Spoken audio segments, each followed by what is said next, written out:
তাছাড়া ঈদের দিন ইমাম মুয়াজ্জিন নামে আলাদা রুমাল দিয়ে টাকা উঠানো আরেক অপমানজনক বিষয়। মসজিদের জন্য সাধারণভাবে টাকা উঠে ইমাম সাহেব মুয়াজ্জিনকে দিবেন, তাদেরকে বসায় রেখে তাদের জন্য আলাদা করে টাকা উঠান, অসম্মান করেন। ওলামা একরাম তো নবীদের ওয়ারিস, তাদেরকে দিতে পারলে তো আপনার কপাল উজ্জ্বল হবে, না দিলে আপনাদের কপাল পড়বে। অতএব তাদেরকে সম্মানজনকভাবে হাদিয়া দিবেন, অসম্মানজনকভাবে হাদিয়া দিবেন না। অসম্মানজনকভাবে উঠাইছেন, আবার সেখান থেকেও দিলেন কিছু আর বাকিটা কাইটা দিলেন, তাহলে তো এটা চোরের উপরে সিনা চুরি হইল। ইমাম সাহেবদের জন্য বেতন এবং বোনাস উঠানোর পর সেই বেতন এবং বোনাস ইমাম সাহেবকে কিছু দিয়ে বাকি টাকা মসজিদের ক্যাশে রাখা জায়েজ হবে কিনা? খুব দরকারি একটা প্রশ্ন ভাই। অনেক মসজিদে ঈদ উপলক্ষে, বিভিন্ন উপলক্ষে ইমাম মুয়াজ্জিনদের জন্য টাকা উঠানো হয়।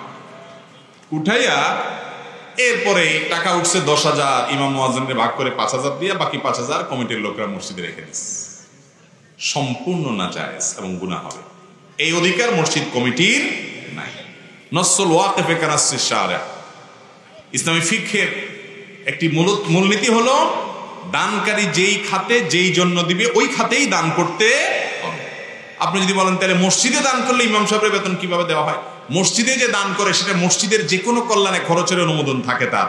অতএব মসজিদের কল্যাণের অংশ হিসাবে বিদ্যুৎ বিল দেওয়া, গ্যাস বিল, পানির বিল দেওয়া, ইমাম মুয়াজ্জিনের বেতন দেওয়া, অন্যান্য খরচ খরচা চালানো, এগুলো সবগুলো মসজিদের কল্যাণ। কিন্তু যদি ফিক্স করে দেয় যে আমি এই টাকাটা দিলাম মসজিদের টাইলস কেনার জন্য, ওইটা দিয়ে বেতন দেওয়া যাবে না। যদি ফিক্স করে দেয় এটা দিলাম ইমাম মুয়াজ্জিনদেরকে হাদিয়া, তাহলে ওইটা মসজিদে ঢুকানো যাবে। বাংলাদেশের বেশিরভাগ মসজিদগুলোতে মসজিদ কমিটির লোকেরাই 2 নম্বরই করে, টাকা উঠায় ইমাম মুয়াজ্জিনের নামে, কিছু দিয়ে লামসাম, বাকিটা মসজিদে রেখে দেয়। এটা জায়েজ হবে না, খবরদার। আর তাছাড়া ঈদের দিন ইমাম মুয়াজ্জিন নামে আলাদা রুমাল দিয়ে টাকা উঠানো আরেক অপমানজনক বিষয়। মসজিদের জন্য সাধারণভাবে টাকা উঠে ইমাম সাহেব মুয়াজ্জিনকে দিবেন, তাদেরকে বসায় রেখে তাদের জন্য আলাদা করে টাকা উঠান, অসম্মান করেন। ওলামা একরাম তো নবীদের ওয়ারিস, তাদেরকে দিতে পারলে তো আপনার কপাল উজ্জ্বল হবে, না দিলে আপনাদের কপাল পড়বে। অতএব তাদেরকে সম্মানজনকভাবে হাদিয়া দিবেন, অসম্মানজনকভাবে হাদিয়া দিবেন না। অসম্মানজনকভাবে উঠাইছেন, আবার সেখান থেকেও দিলেন কিছু আর বাকিটা কাইটা দিলেন, তাহলে তো এটা চোরের উপরে সিনা চুরি হইল। আল্লাহ তাআলা আমাদের মসজিদ কমিটি ভাইদের হেদায়েত দান করুন। দুনিয়ার সব জায়গায় উল্টাপাল্টা কাজ করে মসজিদের জায়গায় এসে এখানেও 2 নম্বরই করলে হবে। অনেক মসজিদ কমিটির লোকজন মনে করে, নেতারা মনে করেন, সবাই তো আর একরকম না, অনেক নেক মানুষ আছেন মাশাআল্লাহ।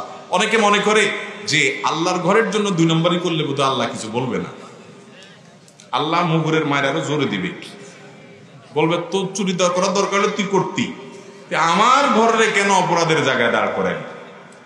আল্লাহর ঘরে 2 নম্বরই করা যাবে। মসজিদের বানাইতে গিয়া রাস্তায় মসজিদ উঠাই দিলেন, জায়গা দখল করে ফেললেন, জায়েজ হবে? হবে না, গুনাহ হবে।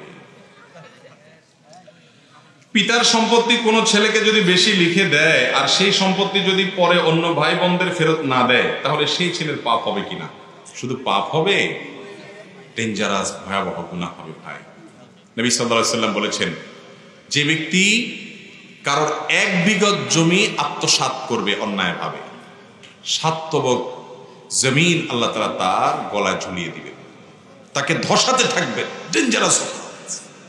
আপনার বাবা অন্যায় করেছেন, ভুল করেছেন, ভাই বোনদেরকে যার যতটুকু হিস্সা কোরআনে দেওয়া, সব ভাইকে সমান দেওয়ার কথা ছিল, সব বোনকে সমান দেওয়ার কথা ছিল, উনি বেশ কম করে দিয়ে গেছে, আপনি সেটা নিতে পারেন না, তিনি অন্যায় করেছেন।